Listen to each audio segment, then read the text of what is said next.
Welcome to Incredibelle Conversations, everyone. I hope you're having a fantastic day. Oh, it is a good day to be alive. And if you're anything like me, this last new moon we had in Aquarius, where it was just this dark sky of quirky uniqueness, it hit you. It hit you like a freaking freight train, especially with my double Leo energy. It was exactly where my new moon birth degrees were. And wow, I can't tell you enough how consistent and focused I felt. And that may look the opposite for you, where you could have been feeling scattered and very out of your body, very alien like, which is very typical when we dive into that Aquarian energy. But I'm hoping everyone is feeling a little bit better since that has passed and we have moved forward.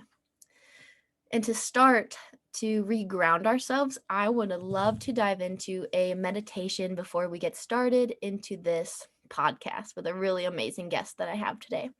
So, wherever you are at, please find a seat. You can lay down on the floor if you're not driving.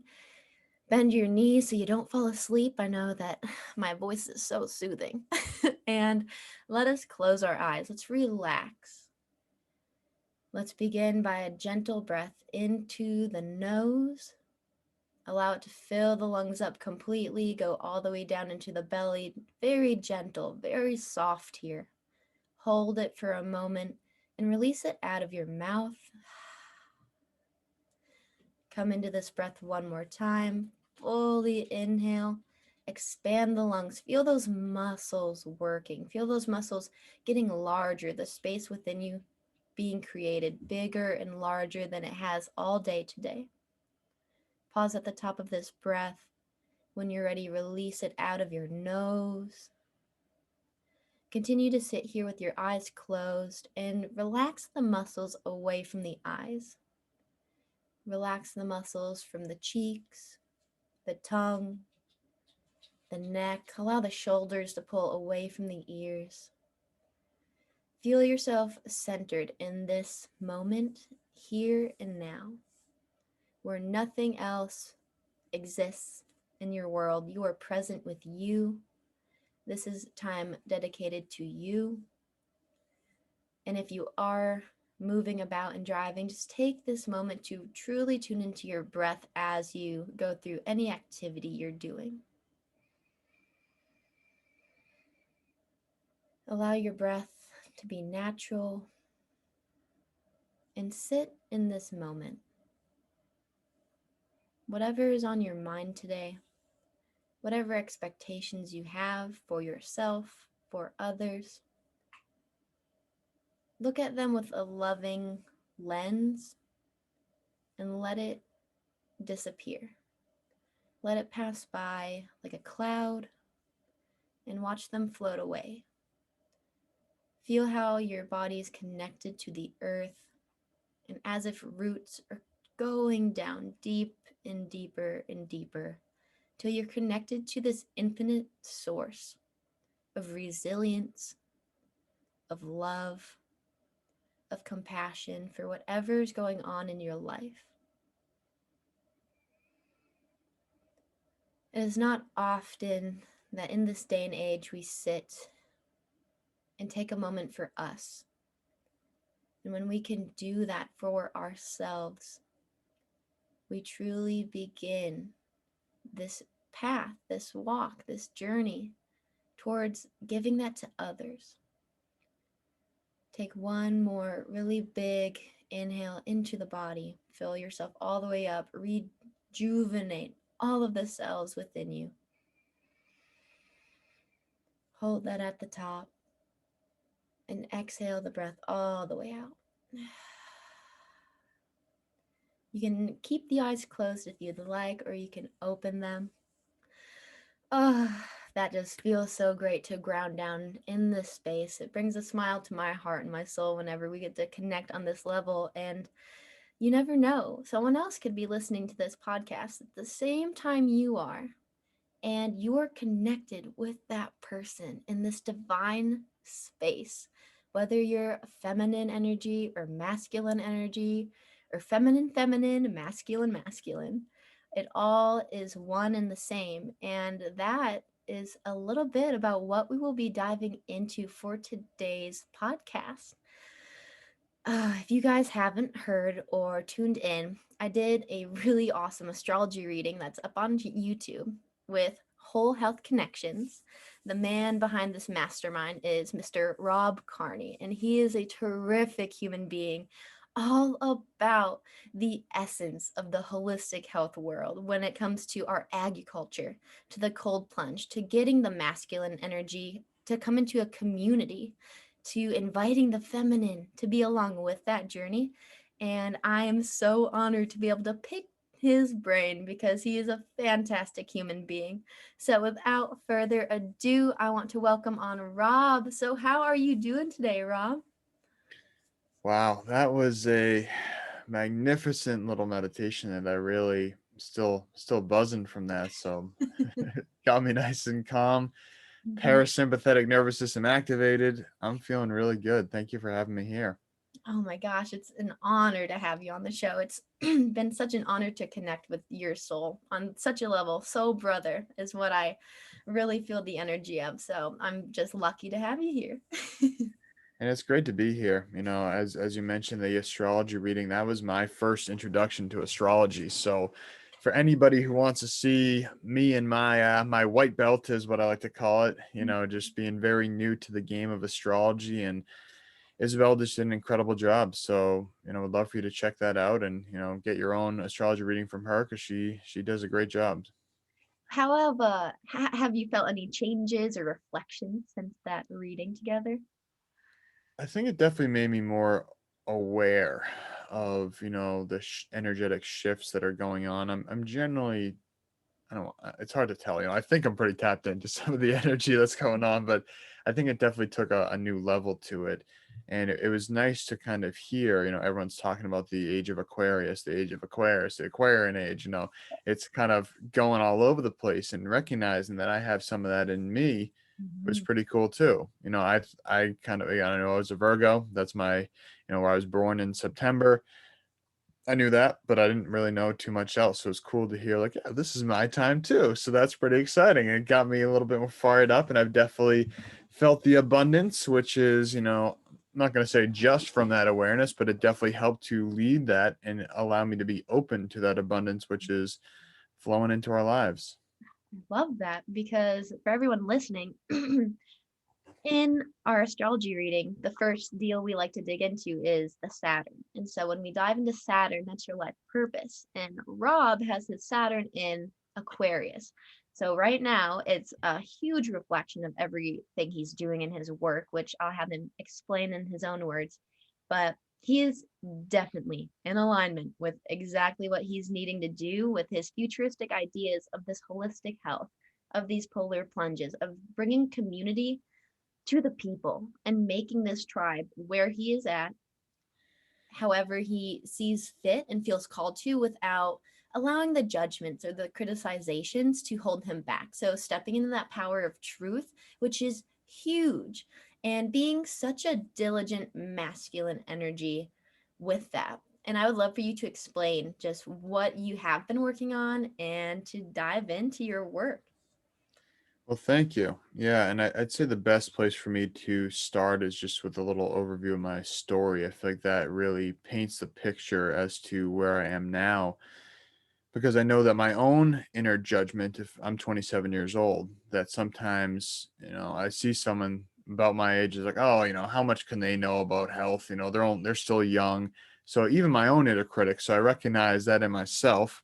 That's part of my own shadow. Maybe I don't feel like I'm good enough to some degree. So sometimes I think it's helpful just to kind of share where people came from. So for me, started about 10 years ago. I was 17 years old and I had a pretty bad concussion. And that was, at that point, I was a state swimmer. I played lacrosse, loved playing pickup basketball, just being an athlete. And I just enjoyed the competition. I love moving. That was kind of my meditation, but I didn't know what that word really meant back then. But essentially, after getting that concussion, I was water skiing. It was a freak accident. I flipped over the wave. My skis hit me underneath my eye, knocked me out. So long story short, it was about 5 months, 5.5 months or so of just not really being able to do any physical activity. And that was kind of a huge wake up call that I was like, I'd get dizzy if I turned around too fast. I was very sensitive to lights. My friends would kind of joke that I was a vampire because they shine a flashlight on me. I'd like quiver under the bright light. So that was just a time where I was like, I got to figure something out because going to Western medicine, they kind of give me medications, having me do these services that just weren't in alignment with myself. They weren't helping. They were making other things worse. So eventually, someone was like, "Oh, have you ever tried yoga?" And so, as a 17-year-old guy, my ego was like, oh, that's for women. And sure enough, I go to my first couple yoga classes, they're all middle-aged women. They're all looking at me like, buddy, are you in the right place? So it was definitely an uncomfortable situation. I think that was kind of the beginning of recognizing that this journey to self-healing is going to be very uncomfortable. I was the only guy that would ever go to most of these classes 10 years ago. Again, times have changed so rapidly. When you look at now, it's maybe 60% women, 40% men. Like the ratio has gotten incredibly, more balanced. But my point is that kind of led to meditation, that led to psychology, neuroscience, nutrition, working with acupuncturists, massage therapists, Reiki practitioners, holistic nutritionists, like anyone that would teach me. I, interned with a lot of the practitioners here in Boston, worked for them, worked with them, worked for free, did whatever I could just to pick their brains and have the opportunity to learn. So, I started studying psychology and nutrition my first couple of years of college at University of New Hampshire. And at that point, I'd been an on-call firefighter for about 3 years. So I always wanted to help people. And I originally joined the Air Force ROTC my freshman year of college. But after spraining my spine, being an idiot, my ego, jumping out of my pool and hitting my back on the side, um, that didn't quite work out. So blessing in disguise. Kind of story I don't tell on most podcasts, but I feel like this is a good audience for that. Is I used to always have dreams, and it was dreams of me dying at a very young age. Mm. And I remember it was a very recurring dream. And so my expectation was that I'm going to join the military and I'm probably going to die early, serving my country or whatever. The day that I told my colonel that I was no longer doing the Air Force ROTC, I had a dream that night of me as an old man. And I remember just waking up crying, like, holy shit, I may have just changed the entire trajectory of my life, that I just accepted I was going to die young. And I was like, what, you know, live young, die young, live fast, whatever, kind of just go, go, go. And that was, a big wake up moment. And I remember after that, literally a wake up moment. So I remember that after that, I really was not happy there. That the reason I went to UNH was because of the ROTC program. So I ended up transferring to UMass Amherst, which was one of the greatest decisions I ever made. I ended up graduating with a degree in sustainable food and farming. I'd gone into a little bit of trouble at University of New Hampshire, so I was on probation there, so I couldn't get accepted to a lot of the schools at UMass. But this Stockbridge School of Agriculture was like, hey, we'll take this guy.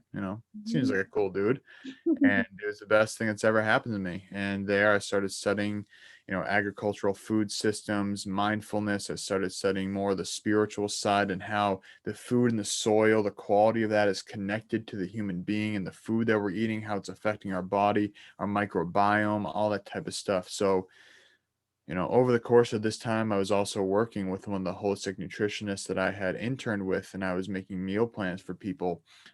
We basically tested, it's called the food inflammation test. It was a blood test. You take the blood against 132 different foods, see the reactions of and the sensitivities that people would have. And my job was to make meal plans for people based on those sensitivities.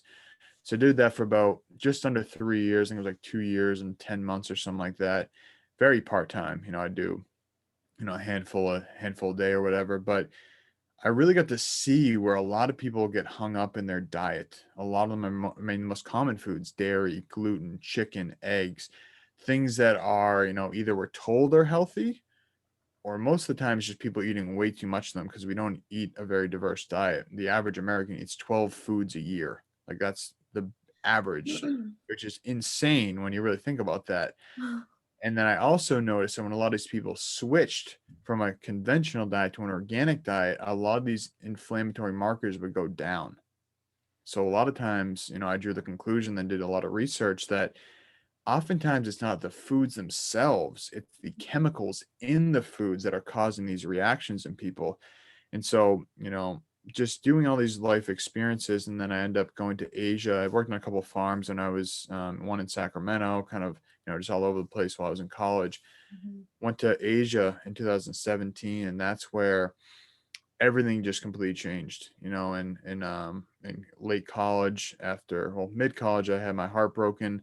And then the junior and senior year was kind of on this, try to be a player thing, and just, got it really into the hookup culture and just having very shallow relationships. And then I remember going to Asia and just seeing the connectedness of families and just connecting with people without the use of a common language.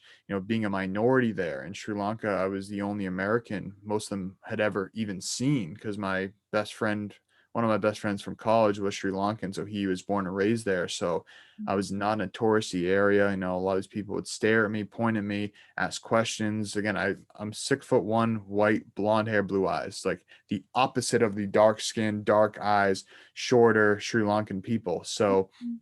that was just a very humbling experience. I got to connect with other human beings from a completely different walk of life. Most of them don't have televisions, don't have smartphones.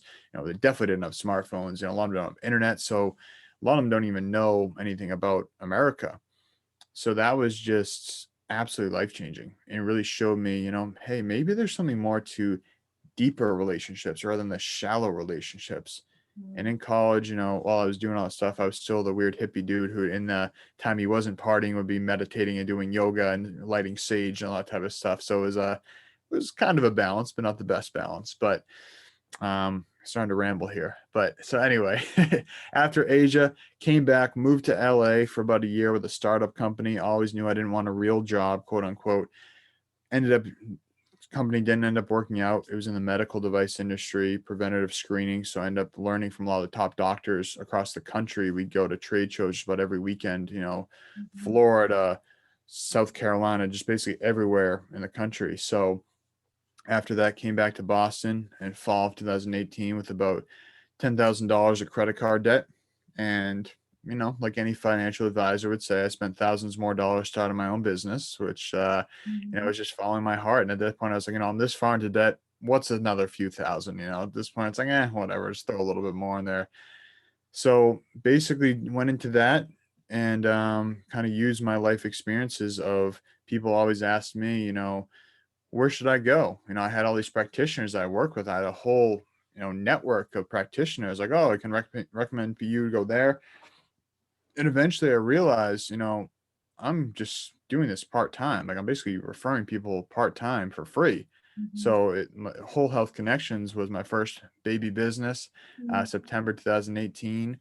Um, and basically that was originally referring people to other practitioners, which I quickly realized is not a very profitable business, because one, it was a lot of time and not a lot of money. And there wasn't much recurring revenue in that. So I kind of switched more working towards some of the best products on the market, as I found people in the marketing companies are very deceptive in what they claim is healthy and what's all this type of stuff. But yet, it's maybe they say it's healthy, but it's not organic, and the soils it comes from are garbage. So I kind of just started researching into products, which I was like, wow, this is, a lot easier. And I can do this for people not just in Boston, Massachusetts, but anywhere in the country.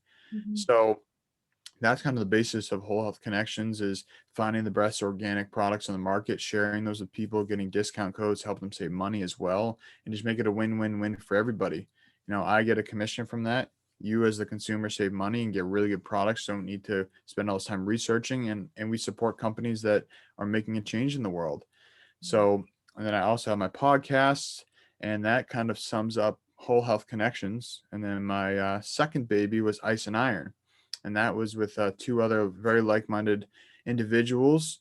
Um, December 2019 was when we had our first Ice and Iron event, which is basically people link up in a community at my friend's house.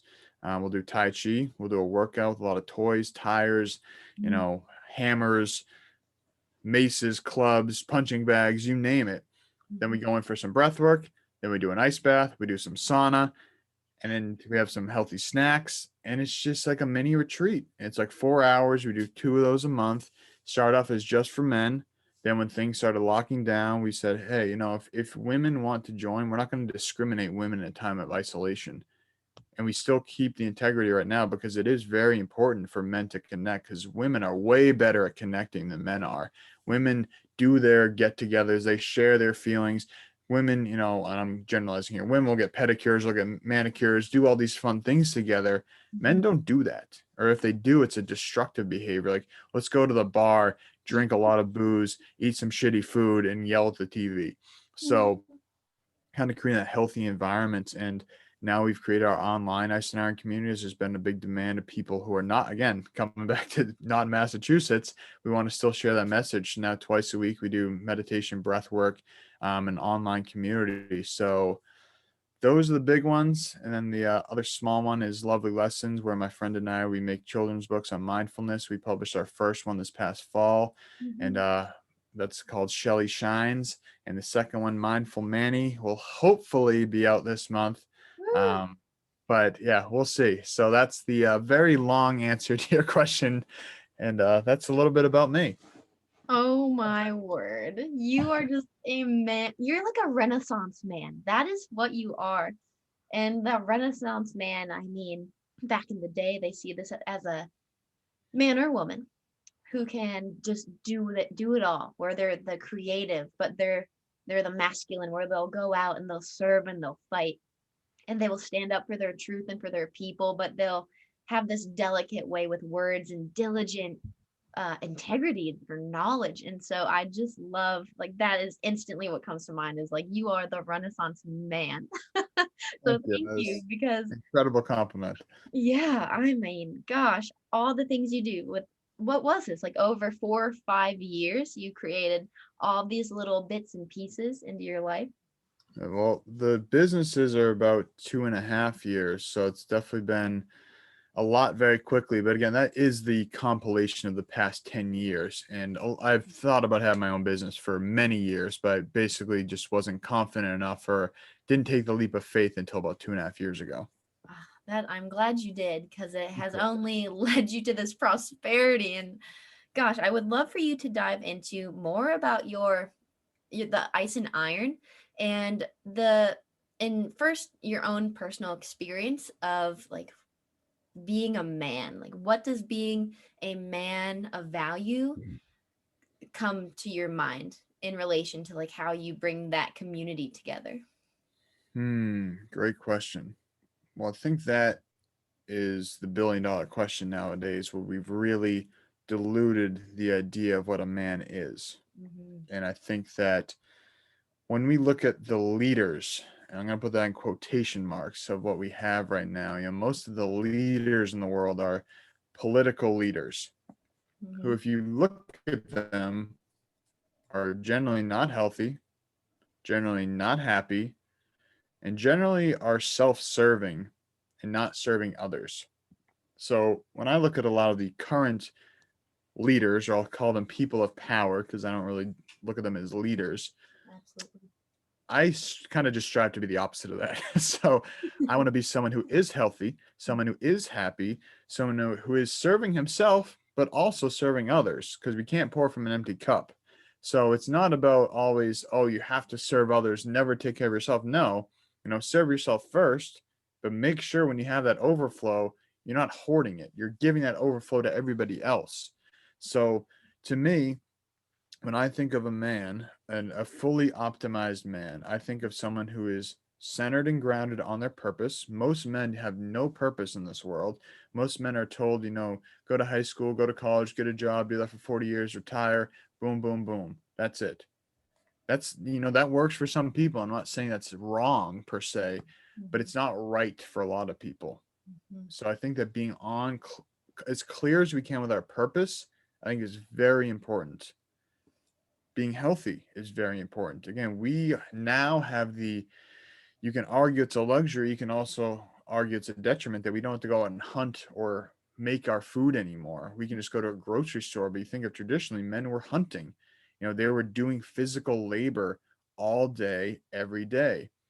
And I recently did a podcast a couple months ago, with one of the co-founders of Bioptimizers, and he was telling me that just 30 years or 40, 40 or 50 years ago, the World Health Organization recommended that people walk about 30 miles a day because that's what we did. We were just on farms and, we're just walking back and forth, and that's what we did. And that was just easy. Like, you didn't have to think about that. You just did that because that was your lifestyle. Mhm. Now, the same organization 40, 50 years later recommends 2 to 3 miles a day. Wow. So our level of health with our sedentary lifestyle, the parameters of health are matching that poor lifestyle. So it's not like, hey, this is the discrepancy. It's like, we're right about there. It's only 2 or 3 miles a day now to be average. But we look at average, the average person in America is overweight, maybe has diabetes, maybe has heart disease, insulin resistance, all these different things that are Mm, big factors. So I'm getting a little off topic here. If we can be a healthy, grounded, purposeful individual, I mhm, think that's kind of the core. That's kind of tier one. Now, the other side of that is traditionally men were protectors. mhm, You know, Women have incredibly magical powers that we men, we're basically just gorillas in suits. We're not as advanced as women are emotionally, spiritually, all these other areas. So our role was to be, all right, so what do we do? All right, we know we get the food, we protect the women, we protect the kids. So again, we don't live in that world anymore, but to some degree we still have those protective instincts. And mhm. so I think that it's really important as a leader to make sure that we are protecting our tribe, protecting our group. If someone says something, some outsider, let's just call them for the sake of the story, Yep. says something to someone in my group, I'm not just going to let them take it. I'm going to stand up for that person because they're in my group. This is, Mhm, I protect my tribe. So, we tend to shame the idea, this word toxic masculinity gets thrown around a lot. And to me, I just kind of laugh at that because, it's like, what are we trying to accomplish with that? But for a lot of people that are not as confident, not on their purpose, that can be crippling. You can have someone who's already not confident, already questioning themselves, and now you tell them they're toxic, that's going to throw them off the edge. So one thing I think that we need to recognize in this idea of toxic masculinity is that I think it's just under 50% of households have single mothers now, mhm. which again is just incredible to me that mothers can have that, whatever superpowers they have to be able to do all that they do. But most men don't have good role models growing up. A lot of them have absent fathers or they have single mothers. Again, women are doing the best they can. It's not their fault. It's just there's no man to teach the young men. Most teachers in school systems, I think it's like 89% are women. Mhm. And again, then you look at the so-called people in power, the so-called leaders, and they're not good examples of men. So we don't really have good male role models. And that's really what I think a lot of this stems from, is that we just need better male leadership. So one of my goals is to be a living embodiment of what I feel to be a fully optimized man. And I'm by no means there yet. Mhm. But if I can show the journey of me getting there, it's an ever evolving journey. There's no finish line. But if I can just show that, I'm doing the best I can in every moment to take care of myself, to take care of others, to take care of my health, and to lead by example, that's what I feel the best I can do. And with ice and iron specifically, which I think is your original question, you know, having the space for people to come together to say, hey, we're not just dudes who get together, eat shitty food, smoke cigarettes, and drink beer. We're going to come together. We're going to push each other. We have a medicine ball toss, which is all one of our favorite activities. Someone gets in the middle. We have a circle around them. You have to chuck the 20-pound medicine ball at the other people as hard as you can. And you let out like a masculine grunt or a noise as you throw it. So Mhm. we're unleashing that, what we're told aggressiveness is bad. It's not bad. It's just misdirected. If we can redirect that aggressive nature that men naturally have to something productive like exercise, like creation, I always come back to the idea of fire. Fire isn't good or bad. Fire can be used to cook your food or it can be made to destroy a building. It's how we use these energies, these emotions. That's the same. I attribute anger to like fire. It's very fickle. You can push it in one direction very easily. So holding space for men to recognize it's okay to be vulnerable, first of all. come together. We always share in the beginning and end what's going on. It's okay to hang out with other men. It's okay to, feel these emotions, to push the body in these ways. Mhm. And it's okay to just be you. And I think that's what it comes down to, is just acceptance of oneself, confidence in oneself, and just striving to get better every day. Wow, acceptance of oneself in that masculine power. That is amazing to rewrite that story. And that's something that I think a huge push is being put there. And I love it when I can connect with other males who I think that I have a pretty good grasp on what I see in this like feminine spirituality.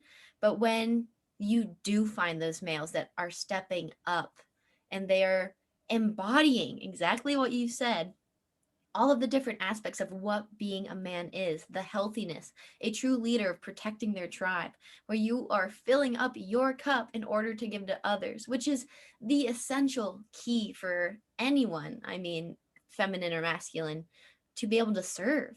That is a huge point and a really awesome quote I heard yesterday from a podcast from Aubrey Marcus. Justin Wren is working with this tribe in the Congo, and I forget the name of his service. I think it's Fight for the Forgotten. And he tells about how this tribe has this quote where you want to be a man of significance and not just success. Because if you can be a person, man or woman of significance, that is going to bring prosperity to everyone within your wavelength, with anyone within that ripple effect of your little pebble drop, which is exactly what you're doing. And I love how you just explained all the different energies into that.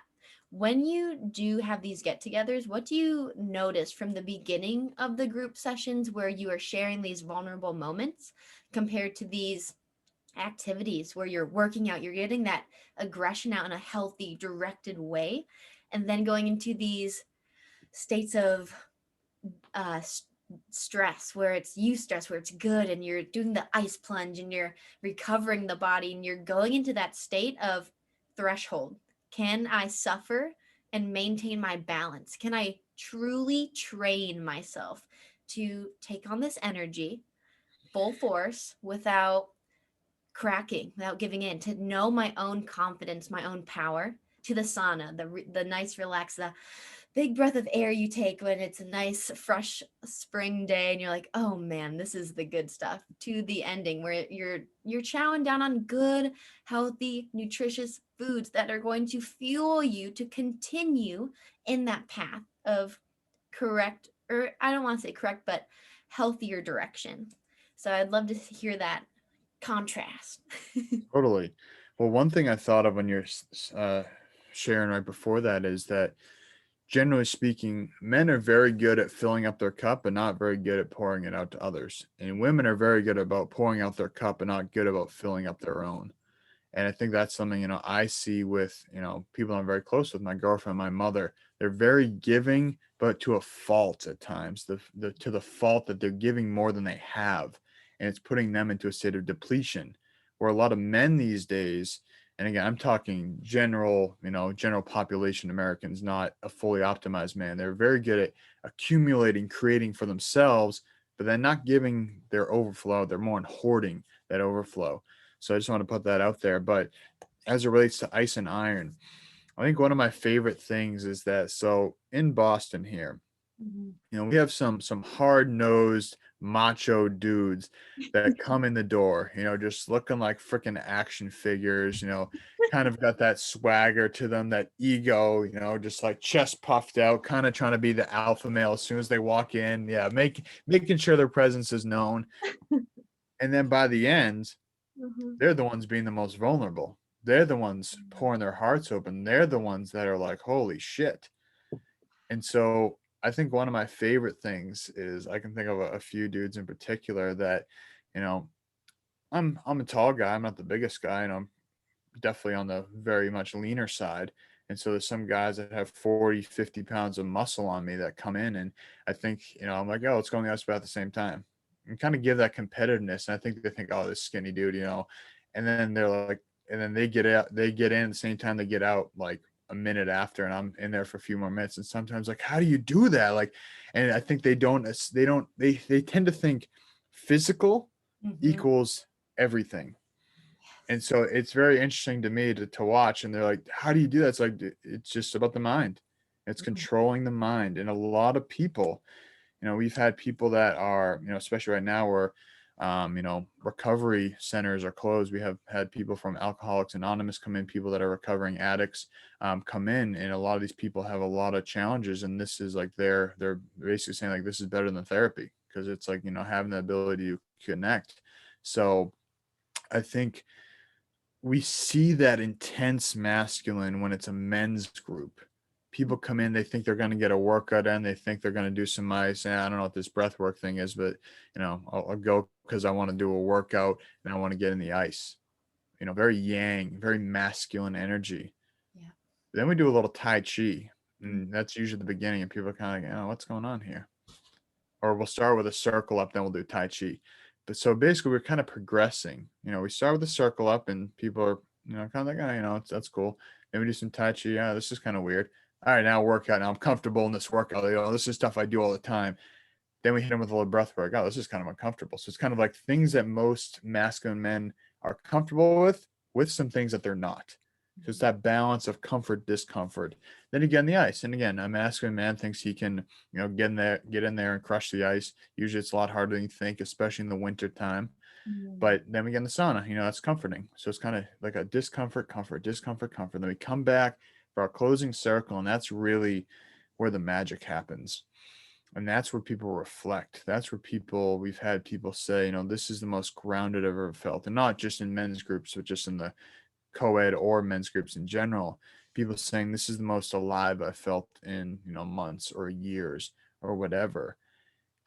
And just the things that are shared, you know, I don't even really have words for it. It's magical. Things that we could never expect. Results that people are getting that we could never ever anticipate that Mhm. are changing lives. And again, it's something that we kind of knew when we started. This is possible, but I don't think any of us thought it would happen, a year into our efforts, or it happened this quickly or this often. And so for me, it's just having this community this past year has really just shown me how essential community is, and how if you're going to keep liquor stores open, Mhm. but you're going to keep recovery centers closed, Mm. to be honest, I don't give a shit what rules and regulations you're going to throw out there because you're not giving people a fighting chance. So we are going to give people a fighting chance. We're going to give people the opportunity. If you say, hey, I'm a healthy person, I feel safe linking up with other healthy people, like human beings have done for the entire length of our existence, until some one person in power decided, hey, actually, we're not going to do that anymore. Um, yeah, I don't care about the previous science. This new science that we've created is actually going to tell us that you are actually a threat to other people.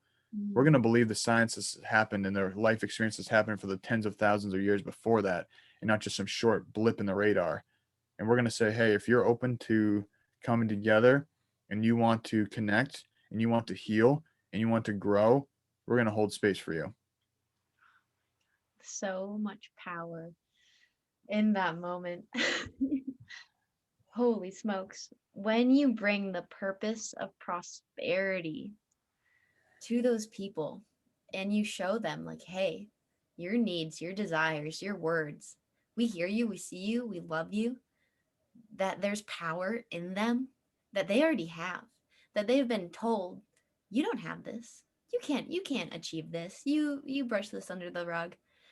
And putting and just taking away, not focusing on their lack. I love that you have people coming from all over, like the AA and different people needing these therapies that they may not be able to access right now, whether that's due to these closures, due to just the bizarre regulations that are being placed upon our health, that are doing a disservice to our health, that are inducing fear, which is, as you very well know, the stress, the anxiety, the unhealthy mindset. it begins to occur and it's very hard to break. So to bring that in and to stop placing the focus on your wrongdoing, on your, and I say this in quotations, with your energy that is natural for you to feel, and to put it in this powerful state of, hey,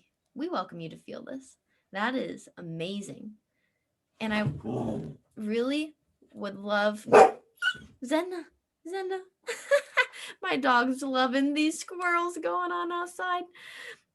To bring this into this vision that you've created into reality, how do you think that you could bring this, or do you have a desire to bring this farther out into the world? Or how would you do that? Sorry, give me one sec. Yeah. I need to edit this out. Someone's dog just ran in my yard, and my dog's going berserk. I feel you. Give me one moment here. Sorry. Yeah, you're good.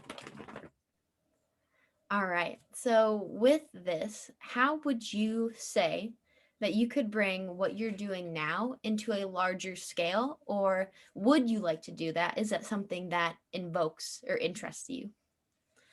Definitely interests me. Definitely makes me very excited to think about and discuss. And it's definitely something I've talked about with Ed and Jordan, who are my two Ice and Iron co-founders. So Mhm.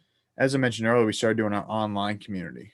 And Mhm. so that's been a great touch point, for the people that come to our live events to kind of continue that relationship and continue the practice of breathing, of meditating, of finding peace and grounding ourselves. And then we also this year will likely have our maybe first couple ice and iron retreats where we'll do more of a weekend or a few days or whatever that looks like. Because right now we're doing like half day retreats is really what it is. Mhm. So that would look like, doing this in different parts of the country. Maybe some here in New England, maybe some on the West Coast, maybe some down south, maybe wherever, the demand is. So we're definitely looking for that, and it's very exciting, and we're just always open to growing, always open to feedback. And I think that's one thing that I've just been so fortunate enough to meet these two guys who were very much on the same page. Mhm. And of course, like anything, there's times that we have disagreements, but we find those disagreements, and we find, we recognize that our relationship comes first over any business disagreements. So we always come back to conversing and communicating rather than looking for conflict.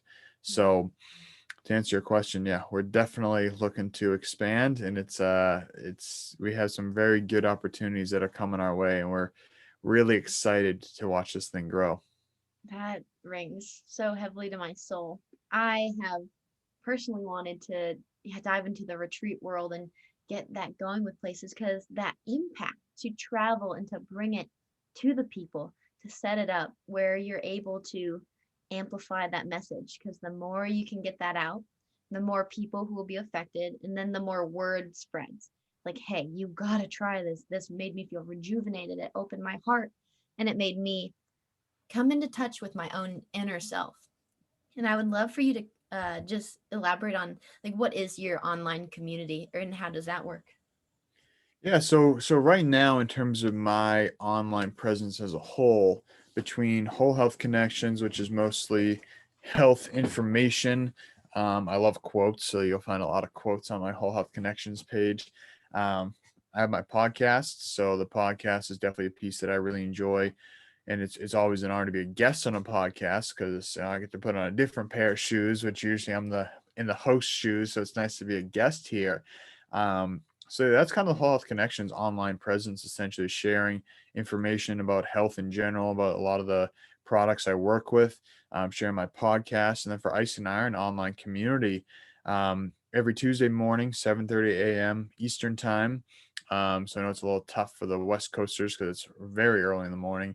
Um, but yeah, every 7:30 for about 30 minutes, we get on, we'll connect, set intention for the day, breathe or meditate, then breathe, then take a cold shower. So, we invite everyone after either do another round of breath work if you don't feel you're ready, but when we're done, go hop in the cold shower. Mm. Get your day started, get charged up to start the day. Thursday evenings, a little bit longer, 45 minutes to an hour. So we're doing meditation, we're doing breath work, but there's a lot more space for connection and sharing. Mhm. Everybody is speaking rather than just kind of like the one word intention that we'll have on Tuesday mornings. This is more of that connecting time, and that's at 7:30 p.m. Eastern time. So, you know, 4:30 p.m. Pacific time. So that's a call that we do have a lot more West Coast people. We do have some West Coast people waking up at 4 in the morning to come to ours on Tuesday, which is pretty cool. Mhm. Um, but mostly, I'd say the bigger crowds on Thursdays where people that aren't so apt to get up at 4 in the morning will come through. So that's just growing and evolving. We're getting better with that every single day. And it's great. I really love the in-person ones, but this is also great because, as I said, it kind of keeps that touch point alive, and it keeps me and us accountable for our own breath work and meditation practice. I love that you say that it keeps you accountable because when you don't practice what you preach, how can you deliver that service as well as you do? And I really want to emphasize this to everyone out there. Like, you would not be able to see the success you're seeing without that full commitment. And I'd love for you to just share in your own words, what does fully committing mean to you, and how is that integrated, or how do you witness that integrated with other people who do step up and they take that chance to show up in your little community and tribe? Yeah, being fully committed is something that's very simple but not easy. Mhm. Is I think what it really comes down to. It's very simple to say, if I'm fully committed, I need to focus on, my two big pillars, which are whole health connections and ice and iron. And then, as I said, I got the little tyke in the back of lovely lessons in the booster seat in the back. So she's he or she, whatever we want to call that, is a little baby. That's doesn't take a lot of my time, but Mhm. still, still one of my little babies. But and I think of fully committing, I think of how can I live my life in a way that's in alignment with my vision for my, in this case, my business babies? I'm just gonna call them my babies. I don't have real human babies yet, so I'm calling them my babies. So, how can I live in alignment with my little babies? Mhm. And how can I ensure, like you said, that I'm practicing what I preach? So, for me, the first couple years of business, and still at times to this day, I will shame myself if I'm not working constantly, if I'm walking, if I'm, taking a really long warm shower. Sometimes I'll shame myself because, oh, I talk about taking ice baths all the time. I talk about, yada, yada, yada. But recognizing it's okay. And it's actually essential for me to take time to not work and take time to do things that bring me joy and bring me comfort and bring me restoration, Mhm. because I found very quickly on in my entrepreneurial journey that if I go, go, go all day, it's not a very sustainable approach. So, one thing I think is, just metaphorically with the idea of farming, I often think in terms of farming is that if we're planting something, we're not reaping that fruit the same day or the next day or even 6 months from now. A lot of times, I planted a plum tree this past year. I mean, it's already about 7 feet tall. We got it as like a small tree. Mhm. So, but even from that point, we're not going to get fruit from that from 4 or 5 years. Mhm. And so I think that's something that gardening and farming has really taught me, just with life in general, that in this world of instant gratification, that doesn't exist in nature. There's no such thing as instant gratification in nature. And yeah, maybe you get some here and there. There's always exceptions to the rule, but generally speaking, if you want to grow food for your family, you're not going to plant the food in July when you're hungry. You're going to plant that back in March when you know it's going to take all these months before you can eat that. So I think just recognizing that life comes in waves, and again, looking at nature is my greatest teacher, that I can look at nature and say, okay, well, I'm looking at a lot of trees right now with no leaves. They're not complaining that the leaves aren't here. They're not focused on growing up. Right now, they're focused on growing their roots down. So it's not always about expansion and doing, doing, doing. Sometimes it's time to dig our roots deeper and really ground ourselves into our base, into our core. So to really be fully in with whatever we're doing, it's going to take sacrifice.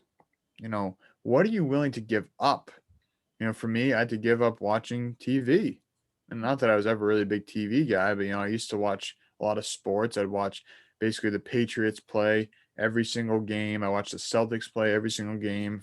Probably 4 years ago, I dropped off the Patriots and just kind of watched the playoff games every once in a while. Mhm. Now it was I watch every single Celtics game, and now probably 2, 3 years ago, now it's like now I watch some Celtics games. Like I watched the game last night and it was a lot of fun. But Mhm. it's not like my life doesn't revolve around that because this isn't a priority. I had the time last night, so I watched it with a friend. I haven't seen their friend in a year. Mhm. So sometimes I think it's just a matter of recognizing, I'm gonna have to make sacrifices if I want to go all in. And that sacrifice may be time, that may be people, that may be activities. A lot of people I used to hang out with, I can no longer hang out with that much or that often or that frequently or whatever. We're not in alignment. Mhm. Their values are still maybe smoking weed, playing video games, drinking, eating shitty food. And there's nothing wrong with each of those things every once in a while. I still smoke weed every once in a while. I Mhm. still, I rarely drink. I drank for the first time in a while a few nights ago, but everything in moderation is okay. But when that's your lifestyle, that's not in alignment with my lifestyle anymore. So I had to make the sacrifice to, not hang out with some of those people that, I used to be friends with. I had to drop some activities. So the long answer to your question is just recognizing that there's going to be sacrifices. It's very simple, but it's not easy. It takes time. There's no instant gratification. And at the end of the day, it just takes patience, persistence, and consistency. And whether that means 6 months, a year, 6 years, 10 years, if you're that aligned with that mission and you can detach from the time frame, it doesn't matter because doing what you do and doing what you love is what matters most. The patience, persistency, and consistency. That's powerful because a lot of people, exactly what you said, living in this instant gratification age, want that. They want that. I can do this diet for 1 week and I'm going to be a changed person Right. forever. Actually, no, it's going to at least need 6 months of your time to fully commit and experiment with that end of the stick. And if something doesn't jive with you, if it doesn't work for you, if it doesn't feel good, stop. No one is going to tell you, oh, you suck. You're a failure. That didn't work for you. Wow, you must be a horrible human being. No, no. It's going to be a little bit more gentle than that. And it also should not be a factor of what someone else thinks or believes what you're doing is important or unimportant, because if it's important to you, it is important enough. And I think that's a great message to reiterate. And I would really love for you to share your opinion on how would someone, like, what is that one thing that someone needs to overcome to be able to set those boundaries and to have those limitations and to actually drive that boat for someone who is like right in the beginning, right now starting. Well, I want to first start by saying I don't have all the answers. I don't have this whole thing figured out. I'm still figuring it out as I go. So I'm by no means a master or a guru at any of this type of stuff, but I can share my own life experience. And I think recognizing, like I said, that things come in cycles and time isn't so linear like we think it is. That time is just, it's just a straight arrow, and our life is just going to be the straight arrow. Like I talked about earlier, you go to high school, you go to college, you work 40 years and you retire. It's just like no up and downs. Life is full of ups and downs and loop de loops and, backwards, forwards, upside downs. So if we can recognize that and be ready for that this is going to be a roller coaster ride, that there's still times where I know this is exactly what I want to be doing with my life. There's still times that I'm like, what the fuck, what am I am I in the right place? Like, and I have these moments like just questioning everything. Mm-hmm. But those time periods don't last very long anymore because I recognize very quickly, oh, falling into one of those little holes again. This happens from time to time. I see what you're doing, brain. You're playing this little game with me, and I'm not going to let you win this time. So I think recognizing that we're going to have ups and downs no matter where we are in our journey, and recognizing that, like I said, there's going to have to be sacrifices made. And I think one thing I'd say, the biggest thing to start being aware of is your thoughts. What thoughts are you thinking? Most of the population is thinking negative thoughts. And most, I think it's like 90% of the thoughts we think are the same thoughts that we had the day before. Mhm. And I think of those 90% similar thoughts, 85% of those are negative thoughts. So the vast majority of our thoughts are negative, repetitive thoughts. So if we can change our thoughts, I think we can also make the argument that we can change our thoughts. Yeah, maybe we'll change the outcomes we see in our life. If we look at this podcast and say, oh, I have to do this podcast with Isabelle today. Oh man, that's a completely different energy. It's like, wow, I could do a podcast with Isabelle today. Same type of thought. It's still the same. The object hasn't changed. The podcast, using that as the object, hasn't changed. Just my thoughts around it. So if we look at, I have to start this business. I have to make this money. Wow, I get to start a business that I love. I get to do things that I love and give value to people and get paid for that. That's amazing. Same thing, starting the business, very different thoughts. So with that being said, I invite everybody, if you watch the news, stop watching the news, Yes. except for the bare minimum that is going to affect you. If you're just watching the TV getting pissed off about X, Y, and Z, looking at red versus blue, looking at black versus white, looking at all these divisions that are created on our TV, you're going to embody those in your own life. You're going to be looking for conflict. If you're watching Keeping Up with the Kardashians, you're going to be looking for drama in your life. You're Yes. going to be looking for the things to get upset about, because that's a quick dopamine hit. That's a quick, neurotransmitter hormone release. You get these quick reactions that, again, coming with the anger. You get angry real quick, even if you say you don't like it, your body's like, oh man, like it's like a little high. You get a little high from these emotions. So we look for more of that. Oh my God. So if we can really recognize, I need to remove these thoughts from my head, and not only just remove the bad ones, let's replace that with some good seeds. Mhm. And I think that's something that's really important, is starting with the thoughts. Now, the other one is our breath. If we are not breathing properly, we are not living properly. The saying goes, you live how you breathe and you breathe how you live. So if you're breathing shallowly in through your mouth into your chest, you're getting into a sympathetic nervous system response, which is your fight or flight or freeze response. And what did I just say? If you're watching the news, you're probably breathing shallow. You're probably in that fight mode, that combative mode. You're in that flight mode. You're running from your problems, or you're in that freeze mode. You're so overwhelmed, you don't know what to do. Mhm. So if we can learn to breathe properly, in through the nose, either out through the nose or out through the mouth. There's a lot of different philosophies. I say just breathe in through the nose. Doesn't matter how you get it out, but don't force it out. Let it out. Big difference. So breathing in through the belly, in through the nose, filling up the belly, 2/3 belly, 1/3 chest, and then letting it go, not forcing it out. So if we can breathe properly, recognize our thoughts, and then I'd say the other two I'd get into real quick are water, getting high quality water, not drinking tap water, preferably getting a spring, a spring nearby, local spring water, or a really good filter. A Berkey filter is really good. There's some other really good filters out there. Only when I've used the Berkey filter, I've heard good things about other ones as well, but I can only speak on what I've used myself. So the Berkey filter is great. I think you've had good experience with the Kangen water filters. I know there are a lot of good ones out there as well. Um, so we have thinking, we have breathing, we have hydration, and the last one I'm going to say is moving, and also light. Mhm. So getting sunlight, regulating your circadian rhythm with movement, with sunlight. Most of us are living very, very sedentary lifestyles, Mhm. and specifically with men, the average man, again, kind of that same time frame, 40, 50 years ago, the average 30-year-old man has the testosterone levels of a 70-year-old man 40, 50 years ago. Men's testosterone levels are through the freaking floorboards. They've just plummeted.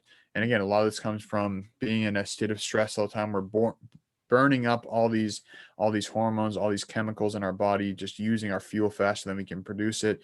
We're eating crappy food. We're not drinking good water. We're breathing improperly. We're exposing ourselves to poor thoughts. We're not getting high quality food. So just being very mindful of ourselves and our inputs. Because if we can get this vessel, our little meat suit that we've been blessed to have, Mhm. then everything else is going to fall into place. And again, it may not fall into place instantly, but Mhm. I recognize the days that I have the best growth in my business are the days that I'm the most grounded, are the days that I've taken care of myself, the days that I haven't procrastinated on doing things like going for a walk rather than watching TV. If I choose for a walk over TV to start off my day, it's a big difference. Mhm. So I could go on that, but I hope that answered your question. That was perfectly well put. The thoughts, the breathing, the hydration, the movement, and the light. Those need to be, that little triangle we all get in school when we start out. I still love it, like we need Yeah, our yeah. nutritional triangle, but we need a new triangle. We need to We do. implement that pillar of planting the good seeds for our thoughts. And a quote that Peter Crone states is, "You cannot think yourself out of the prison of your own mind." Like Right. whatever is going on upstairs, that is your reality. It's created up there first. And if you've listened to any other podcast from me, I often refer back to this because if you, exactly what you said, oh shit, I gotta come on this podcast with Rob. It's gonna take up this kind of time, and I'm rushing. I didn't wake up early enough. I'm in my pajamas still. Like if you're going to be in the state of freak out prior to, how do you expect from the get-go for it to be a good time? How can you Right. envision this to be successful if you're already in this lack and resistant mindset, as where you can use your emotions? You can go, whoa, that emotion doesn't really feel good in my body. It feels really tense around my heart. It feels really tense in my shoulders. Like I'm shrugging my shoulders up to my ears and I don't even notice it. Well, take a breath, let that go, let that down. And now, okay, I'm getting into that. I'm thinking, I'm in my present self. Now that I'm present with me, do I want to feel that way? Or can I go, whoa, like I get to talk to someone today that is so insightful and knowledgeable, brand new, and going to be adding so much value to people I care about. Anyone that listens to this, I care about so immensely.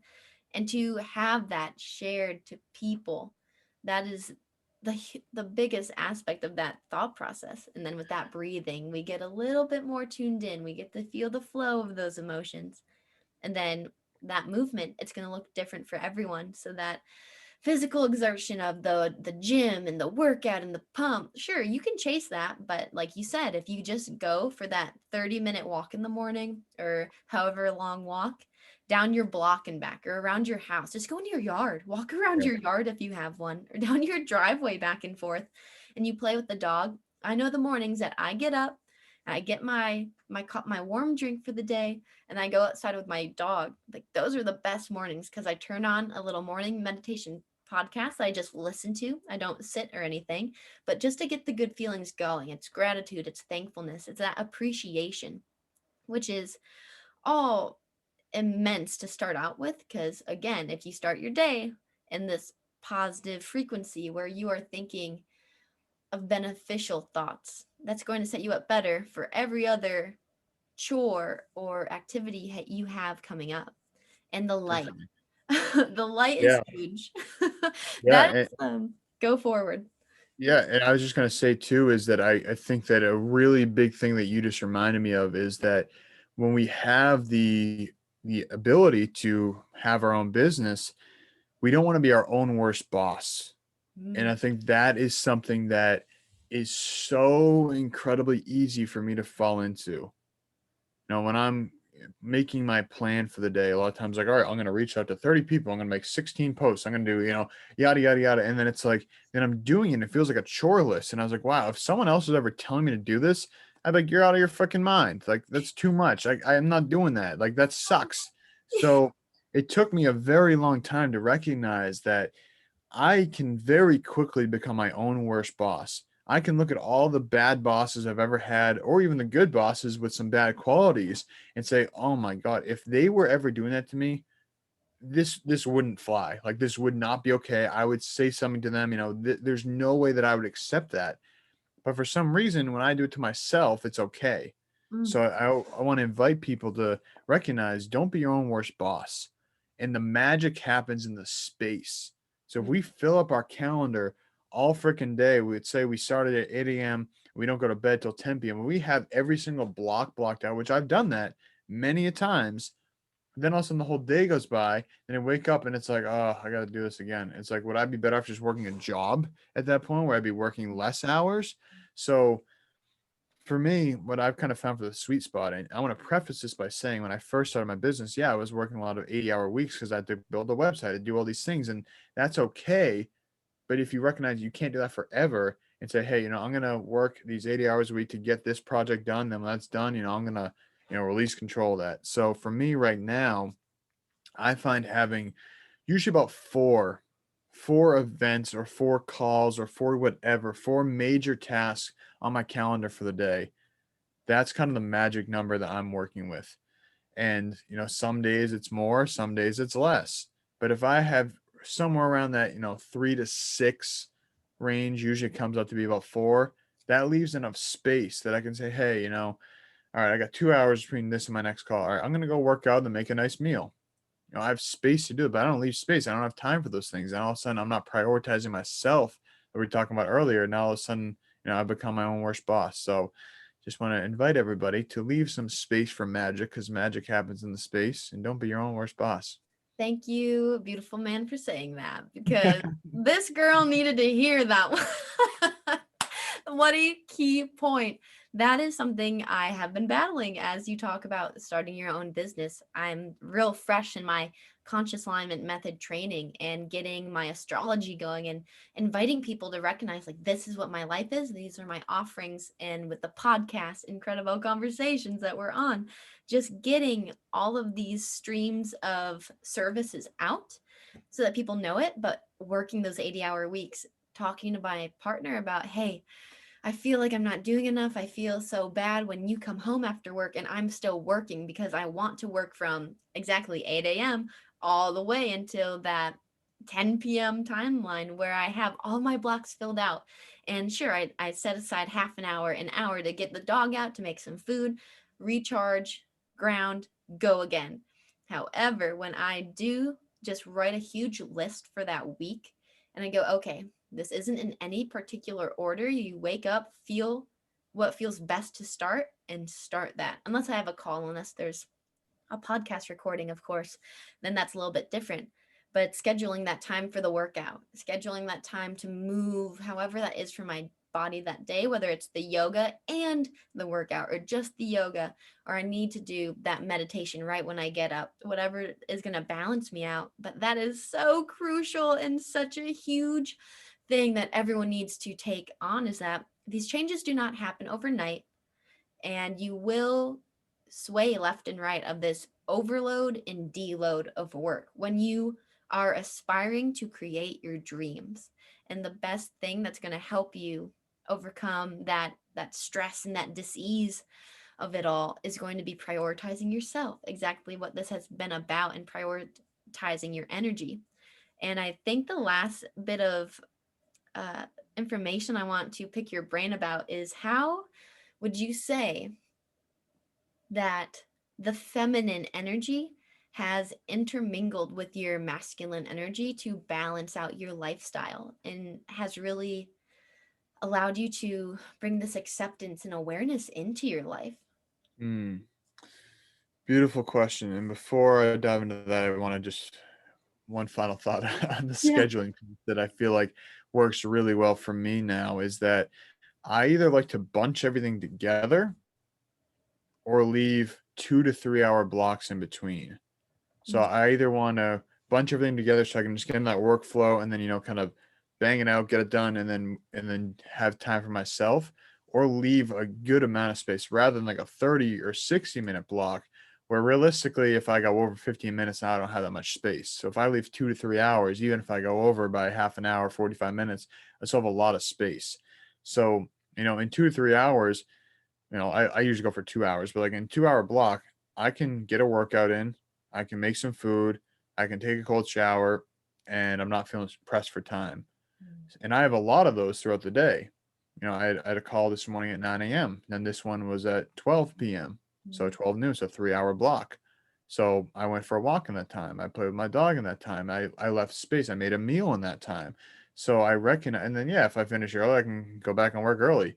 But having that space, it also allows me, because sometimes I work out in the morning, sometimes it's early afternoon. It's not ever in the evening, but I'll usually have a block in the morning and block in the early afternoon. So it's like, what does my body want right now? And kind of give my body the freedom to choose. Say, hey, you got two opportunities here today. Pick your favorite. So sometimes, again, I like to force myself into a lane, which is a very masculine energy. So with that transition into the feminine energy, if you haven't noticed, I have a lot of masculine energy in me, which is which is a gift and a curse. Overall, I think it's definitely a gift. But if I let it consume me, it can most definitely be a curse. I mean, my life in the past 10 years has been a go injury, go injury, go injury. Mm. Just too much going, not enough space in between. So the feminine in every energy, the healing process is a feminine process. It's a restoration process, it's a rebuilding process. So for me, all these injuries, all these traumas, we can call them, have given me the opportunity to recognize the absolute importance of feminine energy. And again, this was something too when I was kind of in my serial dating phase, was that I recognized, I felt the void of feminine energy, but I also wasn't open and vulnerable enough to dive deep into a relationship because I was afraid of getting my heart broken again. Mhm. So when I had the space by going to Asia, the space away from this kind of quick fix, instant gratification feeling, it made me realize, whoa, this isn't just a shallow pool that needs to be filled. This is a deep wound that needs to be healed. I can't just be throwing band-aids over this because now I just got a pile of band-aids. Mhm. I need to go deep into myself to find that wound and heal that wound so I can be open to receiving that feminine energy. And one of guys I used to follow on YouTube a lot, Elliot Hulsey, says every wound is a womb. Mhm. So every wound is a womb. And what that means to me is that every time we are injured, that's a new opportunity for something new to be born. It's a new space that's been created so we can grow anew.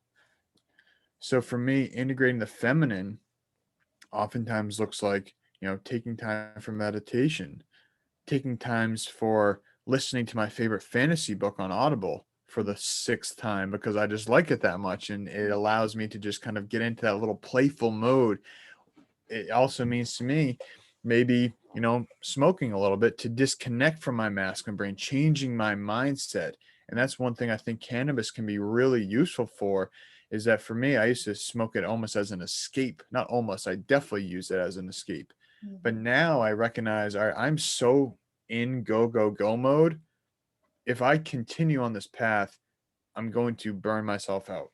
So I need to switch my chemistry, which could be something like cold showers, could be like something like breath work, could be something like meditation.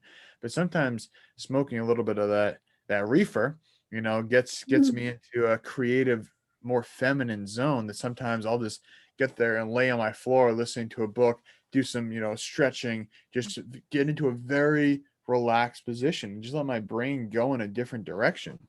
Mhm. The other side of that is from another human being. Having a partner now she's very feminine, and there's times where I recognize my own shadow masculine when I try to force my feminine partner to do things a masculine way that does not work for a feminine person. So, and there's times where her extreme feminine, if we're laying in bed and she's like, oh, like 5 more minutes. I'm like, no, I got to get up and do stuff. I have to do stuff. And a lot of times I get up to do stuff. I don't even know what I'm doing. I just wanted to get up to feel my ego like I'm accomplishing things. So it's been a great reminder for me over the past year and a half or so that we've been together to see this this mirror of like, hey buddy, you've been neglecting this whole feminine thing for quite some time, and now we're really going to show you how much you need it. So For me, just having someone who is she's just one of the most loving human beings that I could ever ask for, to the point that, like, sometimes I'm just like, wow, this is a lot of love, and my masculine, I don't even know what to do with this. And sometimes it's overwhelming, and that's a good problem to have, to be that overwhelmed with love. Mhm, So I think it's just a matter of recognizing that a lot again, I'm saying energies, but I'm gonna generalize this gender here. Men and women are very different, mhm, and that's absolutely phenomenal, absolutely beautiful, and absolutely perfect. If we were the same, life would be so incredibly boring. And if, as we see right now, where everyone is the same in our patriarchal society, where all of our, again, people of power, I don't even call them leaders, these people in power are all men, you see the result. There's no balance there. They're tearing each other down, they're attacking each other. It's not a sustainable system because there's no balance. We need that duality, we need that polarity, we need that other side. yes. So it's not about like which one's better Mhm, or that we should be the same. It's we should honor the incredible, beautiful differences we have so we can balance each other out. There's times where my girlfriend is doing something, is like, just do this. Like, you've been talking about this for 30 days. Like, it's a simple thing, just do it. And that's a very masculine thing. And sometimes she needs that masculine drive, but there's other times where I need that feminine. Like, slow the fuck down. You need to stop. mhm, Chill out. You're going over the top. And mm, so it's just that balancing act, that checks and balances. So if we can learn to embrace our differences, embrace the polarity, mhm. and recognize that the difference is not wrong or should be the same or should be whatever. It is absolutely perfect just the way it is. And if we can embody and embrace that, we'll be a lot happier, a lot healthier, and a lot more connected as a human species. Embody and embrace that balance. Oh my God. I love that. I absolutely love that because I've like the witnessing of the feminine acts and the masculine acts. That is tenfold what we need to accept and welcome in, because that polarity is not going to go away. I think the more in tune that you can be with that polarity, that duality, witnessing that, like, hey, our systems, our governments are more, yeah, the leaders that are not like not leading in a positive way at all, are beginning to break down and to shift, because everyone else, all of the people that they're not serving, that they're not helping, that they're like they're putting the band-aids on all of us. Like, they're not actually doing anything. They spent 2 trillion on this relief package, which great, awesome, thank you. But that 2 trillion, like, it takes 120 billion is what they're estimating for everyone in the world to have clean water, which is why like 80%, I believe it is, of people die in other countries, in those third world countries, because of improper water from the parasites and the disease that is there.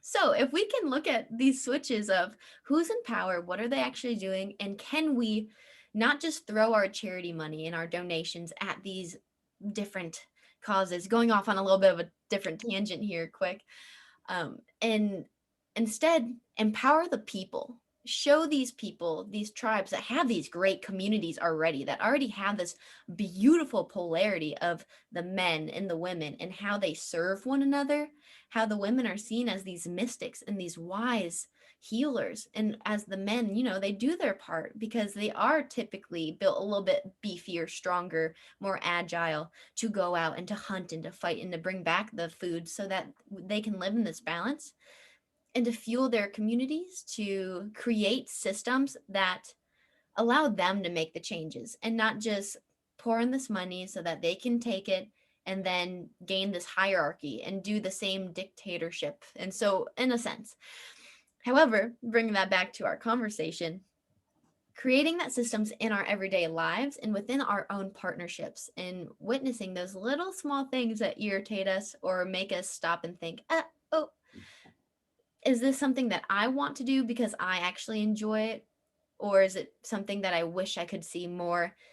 in them, which is exactly what you said, that reflection. It's your mirror. It's really just something that you have not owned up to or taking that responsibility for.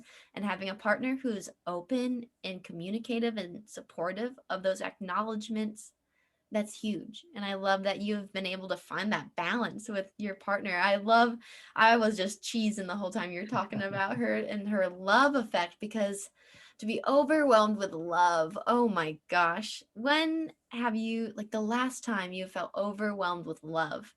That is how I believe we should feel every single day. Overwhelmed with love of this life, love of what we get to do. We get to choose to do these things.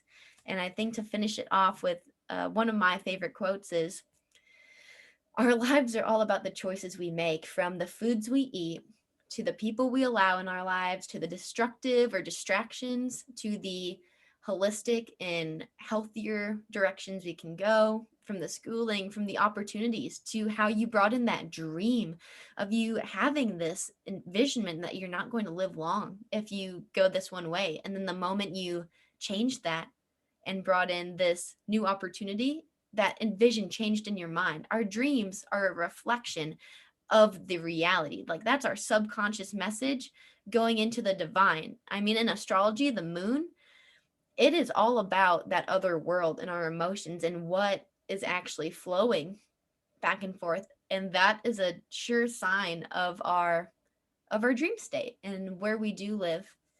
And I love that you're able to like see that blossom into this new and see this different life, and to fulfill that and to fully commit to, okay, I do want to make these changes because it's going to make me feel better, and I can prioritize, I can have this clear mindset, I can go forth and serve, have a full cup while giving to others and learning along the way, because it is not easy. It takes years of dedication to get there. And so my favorite quote that I heard, and I have no idea who said it first, was, choosing to not change is still making a choice and being okay with it, with allowing it. So if you witness that someone's being bullied and you don't think that, it doesn't feel good to you, it doesn't resonate, it's not right, but you don't stand up to for that person, to help them, to help that tribe, to help your soul family, even if you don't know them, even if they're not really your friend, that is choosing to allow that harassment or that bullying very variable, which is like, is that truly who you are? Are you going to stand up and be in your power, or are you going to allow your power to be chosen for you? And so thank you for being this advocate of amazing knowledge in holistic ways, and ease of the masculine, of this new this rewritten narrative that I think we could all benefit from adopting.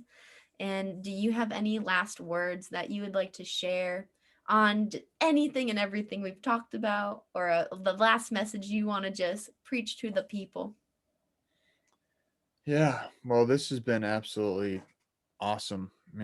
Anytime that I have the opportunity to get into a flow state and a great conversation is really nice. So thank you for holding space to Mhm. create this. And this has just been amazing. And, it's just always a great honor, as I said, to be a guest on a podcast. It's always a great honor to connect with you and have our conversations that are always really fun conversations, really enlivening conversations. And a final message, I think it just comes back to, like I said earlier, the patience, persistence, consistency. It's kind of the motto that I've adopted. Um, and a quote that I actually heard recently by one of my friends. I want to make sure I get this right. Nothing you do matters, but it matters that you do it anyway. Mm. So my interpretation of that is, whether you think that making this podcast matters, it doesn't. The world will go on if we didn't do this podcast, but it still matters that you do it anyway. You know, doesn't matter if I don't put up a post today, but it still matters that I do that because I could change one person's life. So recognizing that no matter what actions we're taking, Yeah, you could say it doesn't matter because in the grand scheme of things, maybe it doesn't matter. But if we can make a 1% shift here, a 1% shift there, if you make a 1% shift every single day, that graph is going to be quickly become exponential growth. Mhm. So I just want to invite everybody listening here today to do one thing today that makes you just a little bit better.